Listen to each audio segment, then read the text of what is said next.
Our body is very tied to the difficult things that we've gone through in our lives. So like big T traumas, like abuse and assaults and accidents and war, and then small T traumas that pretty much everybody has. We store those traumas in our bodies.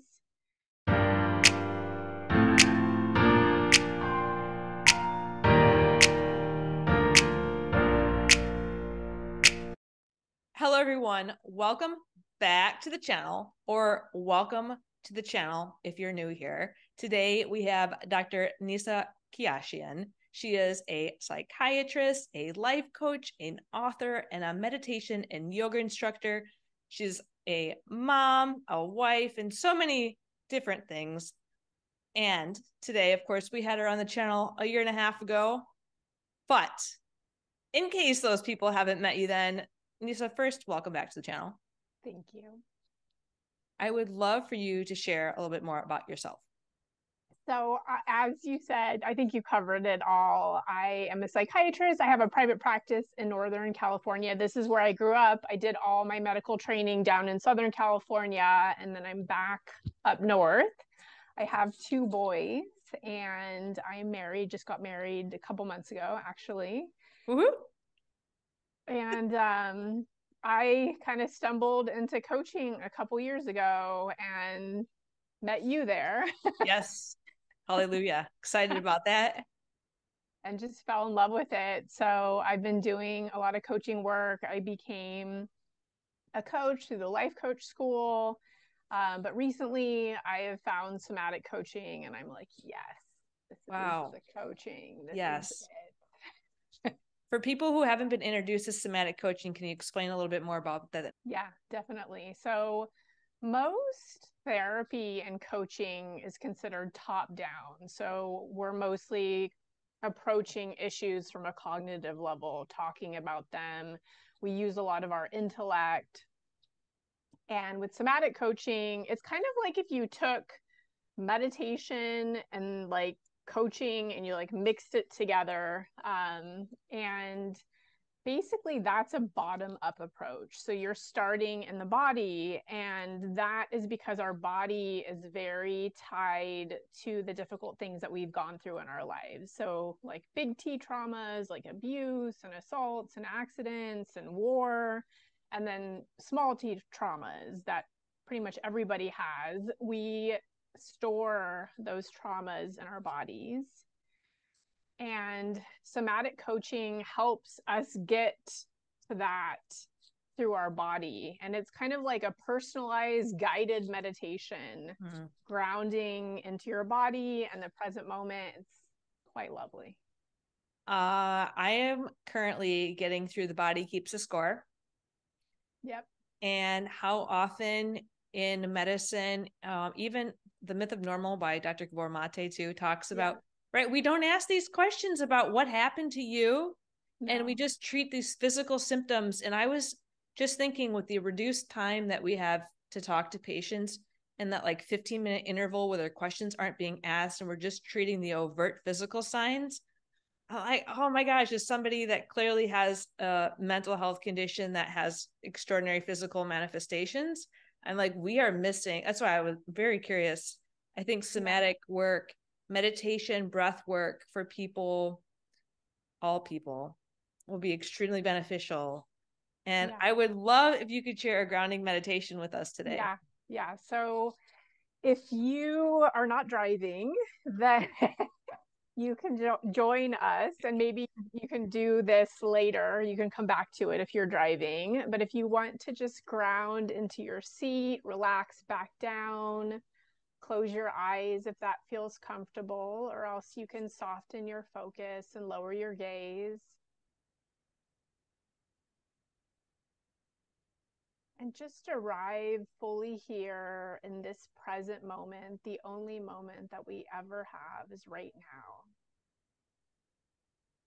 Notice where your body is making contact with the other surfaces, whether you're lying on the couch or a bed, or you're seated in a chair. our sensations are always happening in the present moment.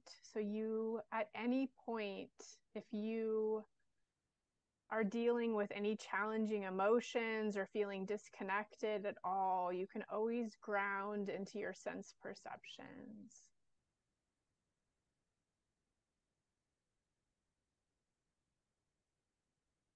And now bring your attention to your breath. And we really want to feel our breath, not think about our breath. Feel our breath where it feels most pleasant in your body. For some people, this is in their belly as it rises and falls, or in their chest as it expands and contracts, or maybe even in your nose and throat as the air moves through.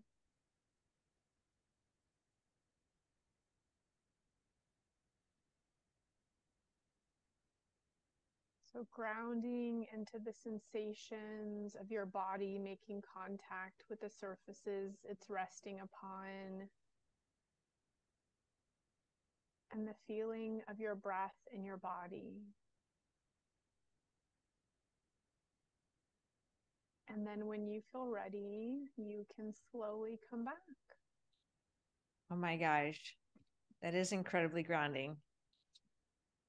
And you walk through it at such a nice pace. I need your voice on CD. And so for people who got a little taste of that and said, oh my God, I need more of this. I know you're having a retreat. Let's tell them, let's hear about it. Yeah, so I'm having my first retreat in March of this year. So it's March 8th and 9th. I think that's the Friday and Saturday. And it is all about deep somatic healing. So I teach yoga and meditation, and I'm going to be doing somatic coaching. We have goats. Nice. So animals are this beautiful anchor to the present moment because animals stay grounded, unlike us in the present moment. Yes. That's incredible. So where's it going to be located? So it's in San Jose, in the San Francisco Bay Area. And it's not just for physicians, but I do have CME available. So right now it is all women physicians that are coming. But it is not just for physicians. And it's going to be pretty amazing. Where can they find more about it? On my website, coaching.amindfulmd.com. I love it. And the benefits of what you just provided are making me want to check that out again. So, and you, of course, we talked about your book a little bit last time, Practicing Stillness. Can you share more about what this entails? Yeah, so it's basically an intro to that meditation I just gave just now, mindfulness and yoga. And I'm a psychiatrist, so I weaved psychotherapeutic principles throughout. It really kind of is like an intro guide, a basic kind of handbook to starting these practices, and like the best ways to start, and like common challenges and like misconceptions. And then there's a list of 50 practices, and there are a lot of the practices are common practice if you're familiar with like mindfulness, loving kindness, yoga. And then there's some psychotherapeutic kind of principles weaved throughout. I like that you address the obstacles. What do you think gets in the way for most people when it comes to stillness? I think the most common thing I hear is I'm bad at it. I'm not good at meditating. I think too much. And that's, you'd probably prescribe stillness for that, right? Well, the thing is we all think too much. Yeah. That's not like a personal you problem. That's like a human incarnation problem. So there's a saying that the mind produces thoughts like the mouth produces saliva. So it's not that anything you're doing is wrong. It's just what the mind does. Yeah. And there's always this quote, I don't know who said it, but I find it to be accurate, that overthinking is underfeeling. Oh, right? yes. Like if I sit still, I have to actually feel my feelings if I quiet my Yes. mind. Yes, so many of us are so good at intellectualizing, which is a defense, right? Like a lot of us, if we did go through trauma in our lives, especially many of us who, accomplished a lot and like went through a lot of schooling, a lot of times thinking was like a safe place for us. Mm-hmm. A lot of times we found our worth and our safety in our thinking. So we're Mm-hmm. really good at Yes. running to our thinking when emotions come up. I resonate with that a lot.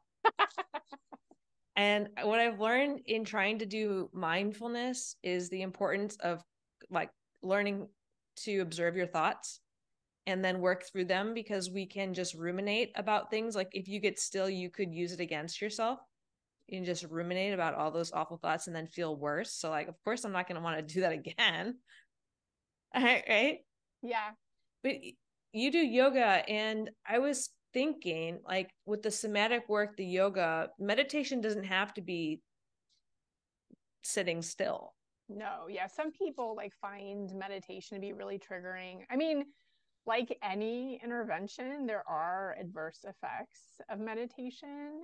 I'm not sure if you've like read about any of this, but some people that go on retreats, like it can really, like meditation retreats or silent retreats, not so much from like, sitting in your chair for 5 minutes and doing a silent meditation, but people that kind of jump into prolonged silent meditation, there can be adverse effects to it. So yeah, there are so many different kinds. Like, so yoga is like a moving meditation. So when we talk about yoga, when we say yoga, we're often referencing like the physical practice of yoga, but that's actually just one of the 8 limbs of yoga. So there's 7 other limbs of yoga, including meditation, and ultimately ending in enlightenment. So you can do yoga, walking can be a meditation. So the best way to start walking meditation, it's in the book, but basically like if you get like a stretch of maybe, it doesn't have to be long. Like if you don't have much space, it could be just like 6 feet, like in your apartment or wherever you are. And you just want to like walk slowly and mindfully, and you're just grounding your attention into walking. So you're noticing like what your right hip is doing when your left foot steps down, just noticing all the movements, and then your mind will leave that just like it does. And then when you notice that, and this is what you were kind of mentioning earlier, is so mindfulness, just to define it, is showing up in a kind, gentle, and non-judgmental way. Non-judgmental way. I missed that the first few times. Okay, I'll take notes. And so like a lot of times we can be like judgmental when we're like, oh my God, I'm thinking so much, like what's wrong with me? And so, meditation isn't so much to like not have thoughts, but it's like you said earlier, to change your relationship to your thoughts. And we want to, and so if our mind is going to think thoughts, when there's so many sayings, but one of my other favorites is the mind is an excellent servant but a poor master. So we need our minds, and they do so much for us, but we don't want to be thought, right? Like we want to use thinking when we need thinking, but like most of our lives we don't need all the overthinking. And yeah, they can definitely be incapacitating when it comes to taking action. I resonate a lot with what you said, to think in order to feel safe. Yeah. And since you're both a psychiatrist and a life coach, and that has a lot to do with thoughts, can you share kind of the different approaches between those two, being when you've got your psychiatrist hat on, when you've got your life coach hat on? So there's so much overlap between psychotherapy and coaching. Psychiatrists, so a lot of people don't even know what psychiatrists are, but psychiatrists are medical physicians who go through training, go through all the same training as other physicians do. They go through the 4 years of medical school, and then they go to psychiatry residency where they learn how to become a psychiatrist. And so they learn how to evaluate, diagnose, and treat people that deal with mental health issues. And there's many different kinds of treatment. Some of the more common treatments are psychotherapy and medication management, but there's obviously clearly a lot of other types of treatment as well. And, you know, so you may have, so a lot of people might know therapists. So psychiatrists are therapists as well. Most therapists tend to be like master's levels therapists, like licensed clinical social workers, or in California, there's also, I know in different states, there's different licenses, but mostly in California, it's like MFTs. And there's like counsel, there's all different kinds. And then psychologists have PhDs or PsyDs. And then psychiatrists are trained in psychotherapy. So back in the day, before like the 50s, psychiatry was all psychotherapy. Before kind of our medications came out, you know, like antidepressants and antipsychotics, basically like Freud, you know, started, you know, psychoanalysis, and basically residency was all therapy training. And then when all these medications came out and like managed care and, you know, insurance companies not wanting to pay for therapy, or they don't want to pay physicians to do therapy, so like the pendulum swung way to the other side. And so when I went through residency, mostly all residency programs were very med management heavy, but I specifically went to a residency that is more psychotherapy based because I love psychotherapy. And so there's, to circle back, sorry, I go on tangents, but no, that was what I asked. I am like leaning in, you know, as someone that's applying to it next year. But yeah, I would agree. I would like to go to one that's, you know, pretty heavy in psychotherapy. Yeah. Yeah. I wonder if it's like swinging back towards the middle now. I don't know. I know some people that recently graduated from residency, but so it might be good to ask them, you know, if they feel like there is more training now in psychotherapy. I think outpatient based programs will have a lot more psychotherapy than primarily like inpatient programs. And then so coaching and therapy have so much overlap. The big difference is it's not a medical model. And then like if you're a therapist, it's not a clinical model, right? So you're not diagnosing people, you're not like ordering tests, you're not you know, so you're stepping outside of the medical model. Yeah, I find that they go well together. And for my own and anyone else that's a physician or type A, it's kind of like all or nothing, right? It's, oh, I'm having a really hard time and I want to do exposure therapy. Well, if you're doing it yourself, you might just dive into the deep end. Whereas if you were doing it facilitated, it might be, well, let's take it small steps at a time so that your nervous system can adjust. Yes. Yeah. That's so somatic therapy, somatic coaching is all about starting from like a very resourced and anchored place. So the first part of like every session is like getting to a very safe and resourced place, and then slowly kind of inviting any triggers or anything that you want to explore, and then kind of like going back and forth, you know, and just like really keeping an eye, because we don't want to re-traumatize people, right? Yeah, and I think that's the hardest thing is when you bring up memories, it can feel very re-traumatizing. Absolutely. And then how to process through them. Question mark, still investigating. As I go off into this, okay, we'll ground ourselves back into the present. And what did your journey look like as you were getting into this, like all of the mindfulness? So my ex-husband was very much into like meditation, and so he basically introduced me to a lot of it. He would like, I think like I met him at UCLA, and I think the first time I ran into him at camp, because we met outside of school initially, and then we both went to UCLA, and the first time I saw him on campus, he was like meditating in front of the library, the main library.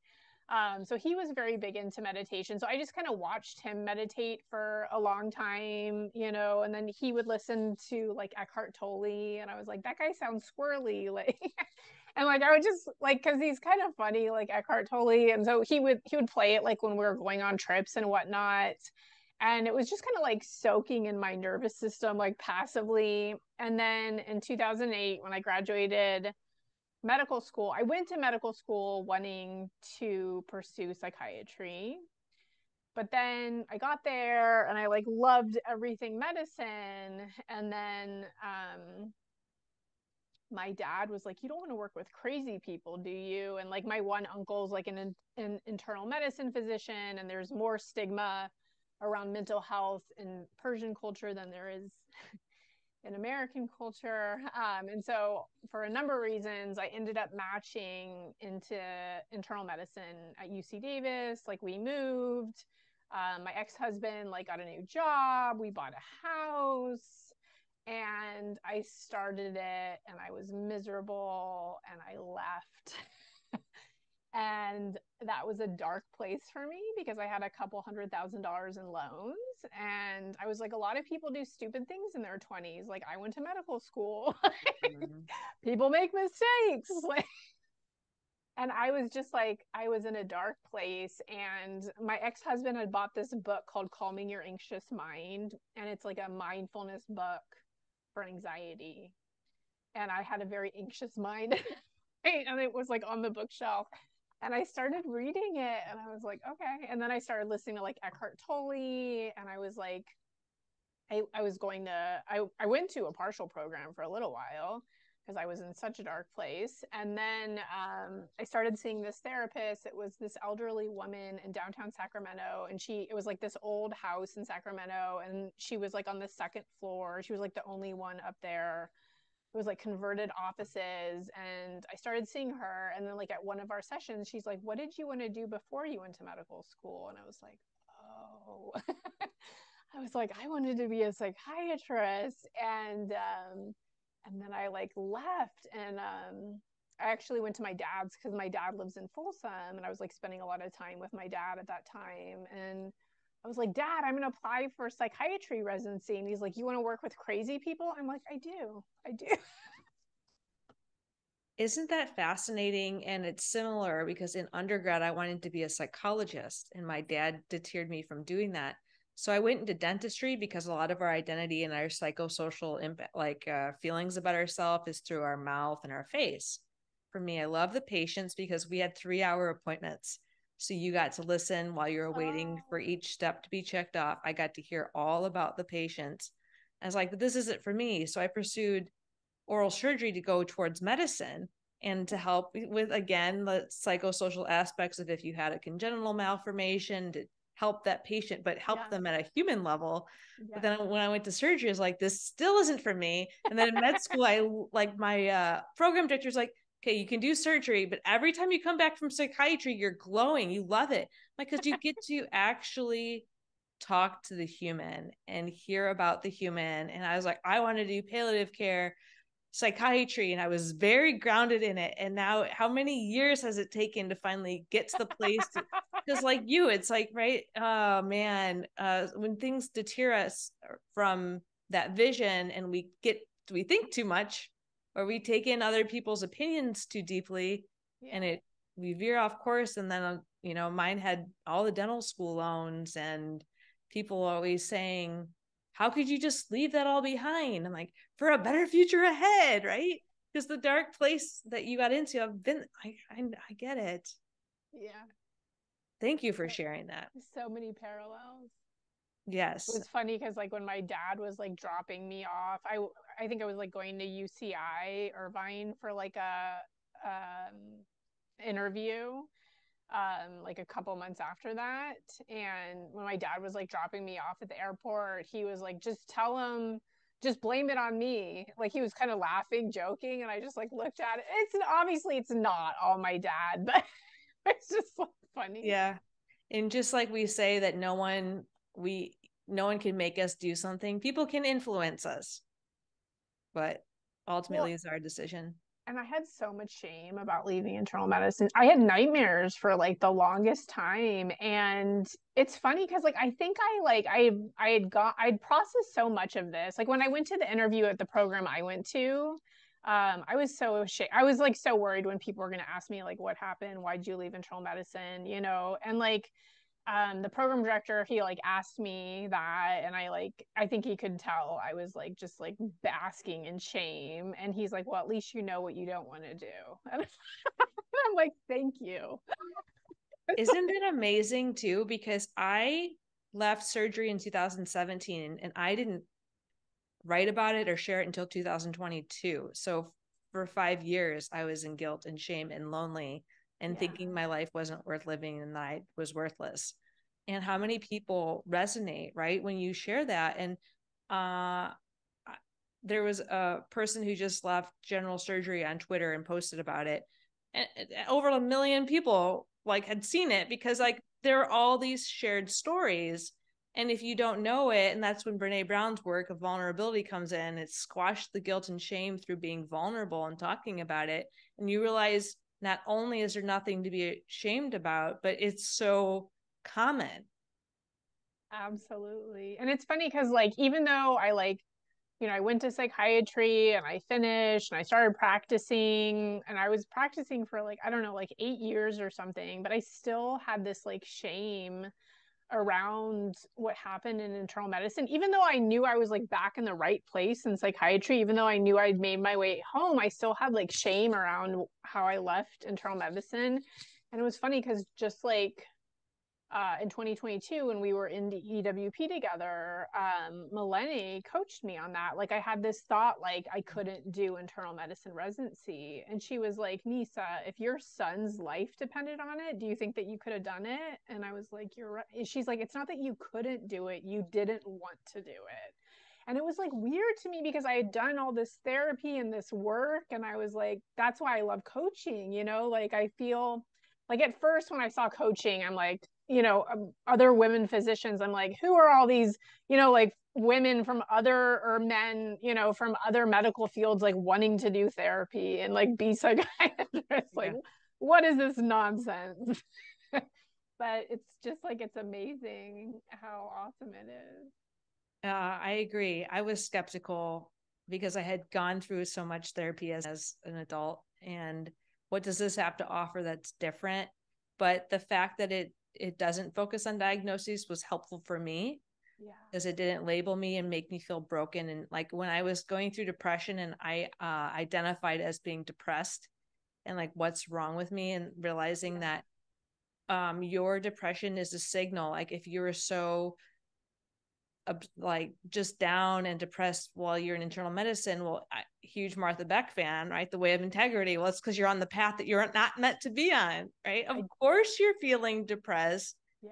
And I felt the same a lot of times when people come contemplating a career change, they often stay in it longer to prove that they can do it.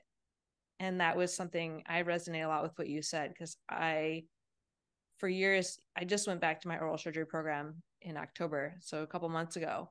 And it's like having unfinished business and thinking, well, I just will finish that to prove that I can and then move on. Like, what does it take to you had the coaching with Melanie, but what does it take to allow yourself to release yourself from the shame? I think speaking it aloud, you know, particularly like in therapeutic, like not necessary therapy, but like in supportive relationships. Like it can be therapy, it can be coaching, but it can be just friends, you know, spaces, supportive spaces, you know, because shame thrives in silence, right? Mm-hmm. Yes, I can. N of one, yes, I have validated that to be very true. So we talked a little bit about some things coming up this year, but what else are you looking forward to this upcoming year? I get to meet you in person. Me. Amazing. Yes. I can barely drive 20 minutes, but I'll sign up to go across the country into a new country to see you, of course. I'm grateful you're going to be there. But it's funny how that works, isn't it? Yeah. So tell us, how are we going to see each other? We are going to go to a weekend with Liz Gilbert and Martha Beck. And you just mentioned Way of Integrity, and I just finished that like a month ago. And like, What were your it's takeaways? holy smokes. Like, it was so good. It was funny because I was like, everybody kept mentioning it. And I knew about that book like for the longest time, but I just like wasn't reading it. And then I was like, okay, like I should read this. It was more of like a should obligation, you know, like. And then I was like, it was funny because I would listen to it like when my boys were at their soccer practice. Like I would just walk around the big soccer field like while they were practicing soccer. And so now when I think of Way of Integrity, I think of like walking around the Mm. soccer field in the fall.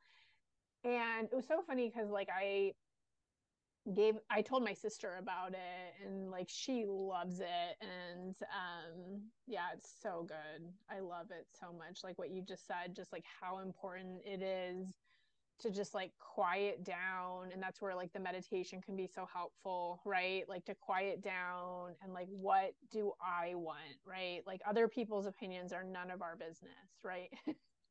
Like let go of the noise and really just like get quiet and do this work to figure out like what do I want, because that's the biggest regret at the end of people's lives, right? Mm. It's not that they like don't have more money, Yep. or right, like it's they didn't live like an authentic life. Yeah, it's in my channel intro. If they listen to the intro of this channel, they'll know I have Bronnie Ware's number one of the top 5 regrets, like living a life for others, not the life that you truly desire. I was just picked. So I have had the book Untamed by Glennon Doyle forever. Have you read it? Yeah, I was gonna send it to you, and I Oh, asked when you said you had it, so I didn't send it to you. oh, I've been listening to her podcast. Have you heard any of it recently? yes, So good. Like yes, emotionally, I forget that one person that came on recently in the last couple of weeks. Like I think it's like emotionally immature yes. adult. Just listen to it. Just listen to it last night. So Yep. good. And then I did all the ones. It was like some psychologist who does like parenting work, like on attachment. Like I listened to all Mm-hmm. of those. Something like we Yeah, can do yeah, hard yeah. things. Something We like can. that. I think we can do We can hard do hard things. things. Yeah, Glennon Doyle, her sister, and Abby. It's amazing. So in the Untamed book, she talks about Liz Gilbert and how they met. And I was like, this is amazing. And then I think she talks about Martha Beck. I'm pretty sure she says Martha. So I'm pretty sure it's Martha Beck. Oh yeah, Martha goes on. There you should listen to some of the Martha episodes. Yes, I think I have. Um, she goes on there and does like work with her sister.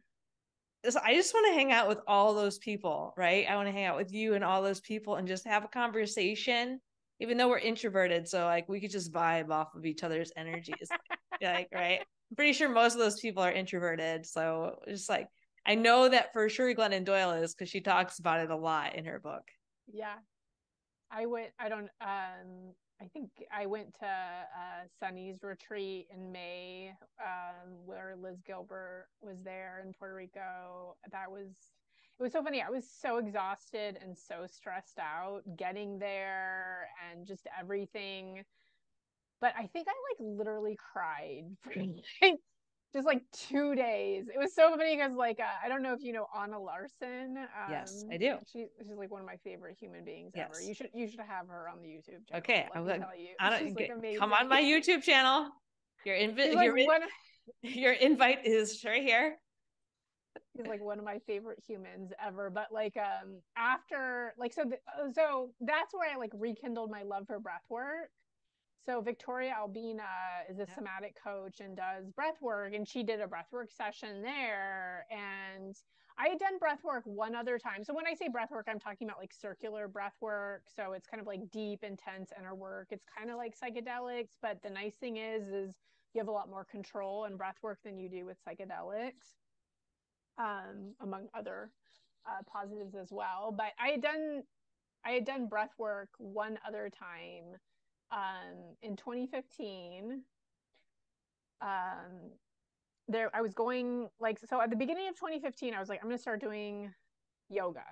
because I'd had my kids and I hadn't taken time to exercise. And then my youngest was like 2 and or almost like 1.5 or something. And I was like, I'm going to start doing yoga. So I started going to this yoga, and there was a teacher there. She actually is awesome. She, I think, had an eating disorder, and she works with a lot of people that have eating disorders, and she was just amazing. And she would talk about these like retreats that she had, and I was like, I want to go to that, but I can't, right? Because I need to either be a doctor or a mom, right? I can't do anything else. And like Veterans Day of 2015, the next morning at like 6 in the morning, I got up to go meditate, and my ex was like sleeping on the couch. He had left angry the night before, and I asked him if I could talk to him, and then he told me, you know, he wanted a divorce. Like, and it was, for me, it was like all out of left field. Like, I didn't see any of it coming. And then it just so happened that yoga teacher had a retreat in a couple of days. And so something inside of me, this like deep inner wisdom, was like, you're going to that retreat. So I was like, I signed up for her retreat, and I went, and there was breath work there. And I remember I was just like bawling in the breath work. And I didn't think I was being that loud though. And then like in the share circle afterwards, everybody kept referencing my very loud bawl. But I did the second one in Puerto Rico, to circle back to Anna Larson. I had to go right to the airport right after the breathwork session. So I left, and Anna and, I don't know if you know, Stella were out there. Yep. And I was like hugging Stella and like crying and telling her about like what had just happened in the breath work. And like Anna was wanting to take a picture of me and Stella, but I was like crying. She's like, can you stop crying? No. She doesn't mean it like bad at all, but she just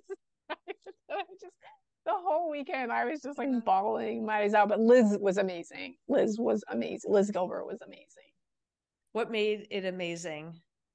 She did all of these activities. So the coolest one, the coolest activity, I'm not going to do this justice, but she it was a lot of like writing prompts, right? Because she's a writer, right?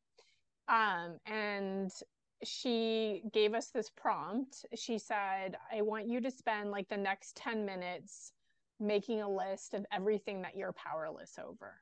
And so everybody, I think it was like 10 minutes, right? Like wrote. And like I have it here, but I was writing like, oh, I'm powerless over, you know, all the bad things that have happened to me in my life, you know, like all the trauma and the hard things, and then like, you know, like the war in the Middle East, and, you know, like gun violence, like on and on, like all the things that you're powerless over, right? And so then she asked us to share, and like people were raising their hands, and like people were sharing, and people were talking about like politics and just like basically what I just kind of summarized. And then Liz, and I'm not going to do this part justice, like spoke about that what she realized is that if she's powerless over all of like the trauma and the sadness and the like kind of bad things that happen in the world, she's also powerless like over how beautiful like a sunset is, and like how much love she feels like with her close friends, and practicing yoga. You know, it's like when we think of powerless, right, we think of all the bad things, right? And she was trying to get us to see that we're also powerless over like all of the abundance and all of the beautiful things, you know. Yeah, that's so fascinating, because powerless evokes this, like, you know, if you think about presence, have you read that book, Presence by Amy Cuddy? It's about stance, right? Like how you, how you, like if you were to give me body language and you read it, like powerlessness would be like contracted to me, and I would think down, negative, defeated. I wouldn't think abundant, which is big, bright. It's like sad, gray, dark. Yeah. Right? Like powerless. It's a play on your mind for sure.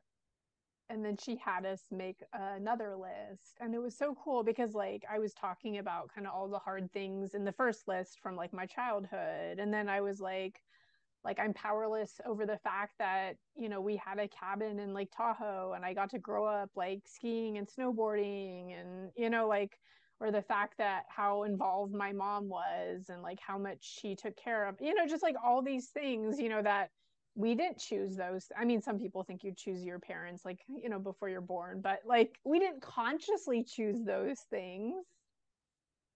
So Wow. that was really powerful. Yeah, I spent like the whole weekend crying. I was sitting, I don't know if you know Anna Gonzalez. I think you do. I think she's met you in person, she said. You know, all these beautiful people.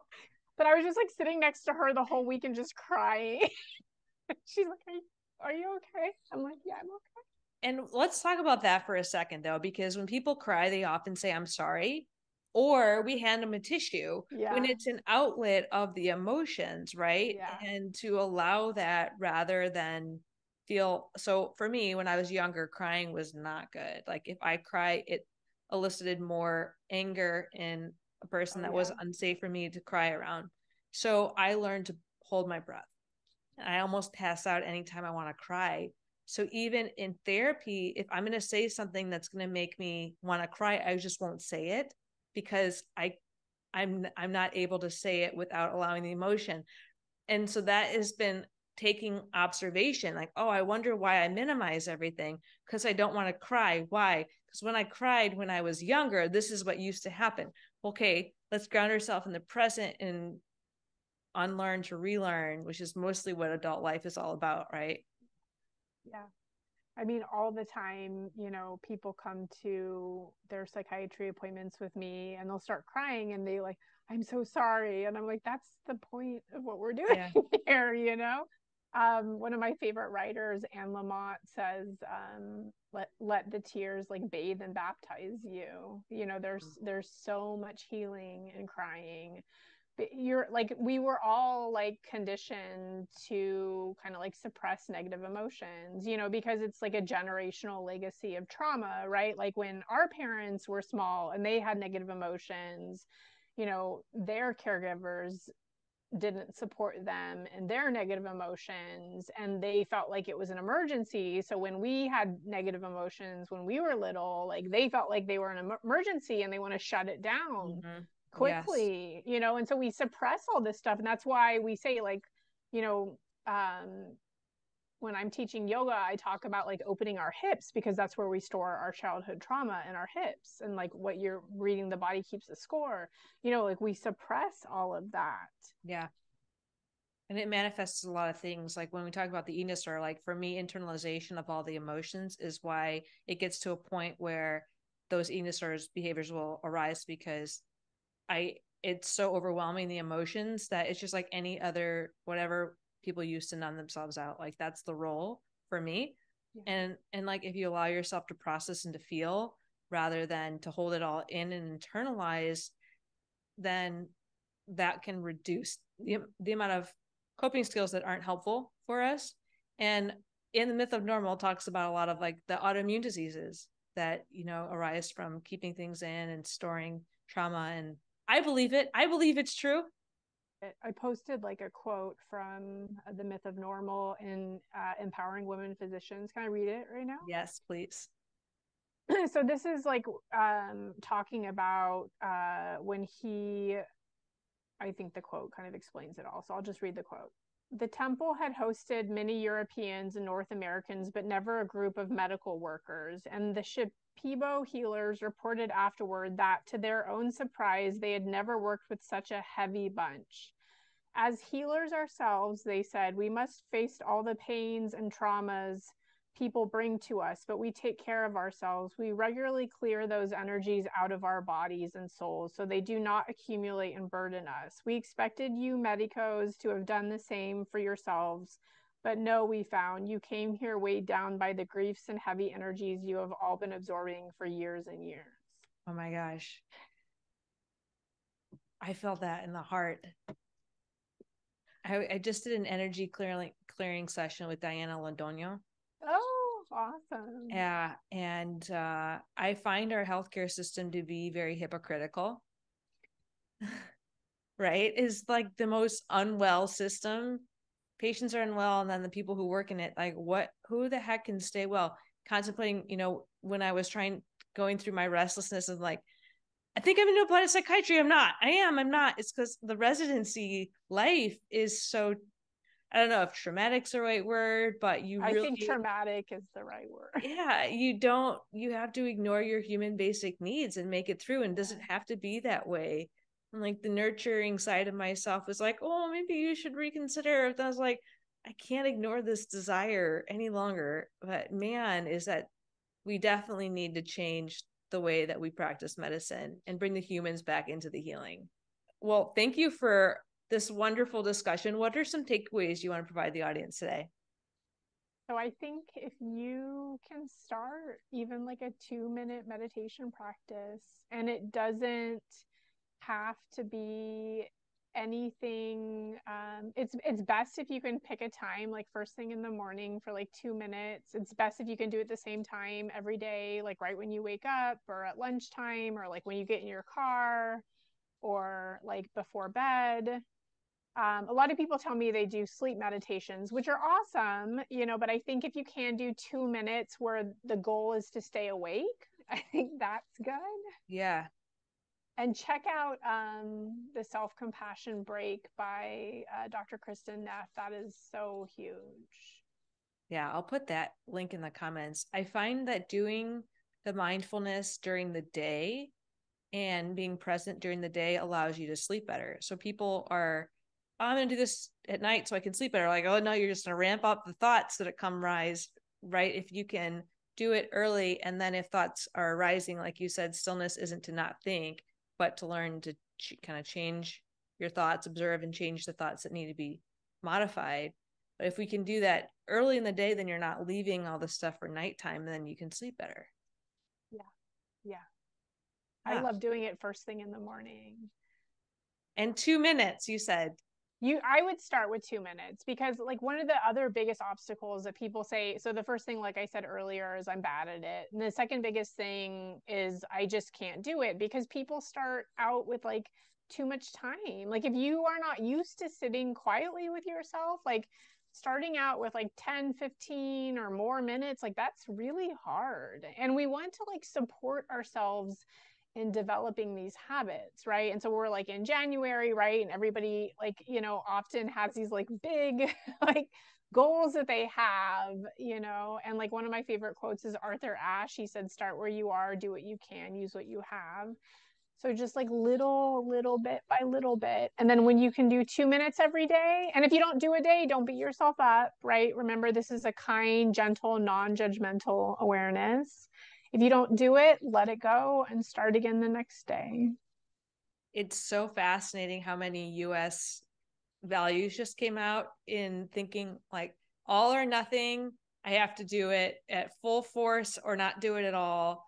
And when I hear the resolutions, it's all about this huge catalytic change people want to have in their life, when we know that sustainable change comes from small incremental changes over time.